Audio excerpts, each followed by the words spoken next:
అభ్యంతరం లేదు. ఇరిగేషన్ డిబేట్లు మాట్లాడుకొచ్చి ఇచ్చుకోండి, మాకు అభ్యంతరం. కానీ సభ్యులు అడిగింది ఏంటి? ఏదైతే రేవంత్ రెడ్డి గారు శాసనసభలో చెప్పారో దానికి కట్టుబడి ఉన్నారో లేదా, లేదు తను వ్యతిరేకిస్తామని చెప్తారా? అది చెప్పినంత అబద్ధం అని ఆ మాట ఎక్కడ రావట్లేదు.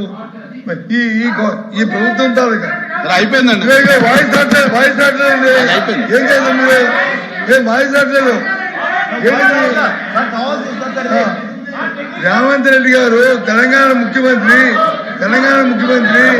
అక్కడ చెప్పిన ఏదైతే వాయిస్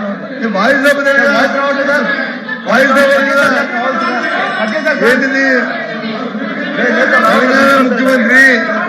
తెలంగాణ ముఖ్యమంత్రి గౌరవనీయులు రేవంత్ రెడ్డి గారు తెలంగాణ చెప్తేనే అది వాస్తవం చెప్పనండి.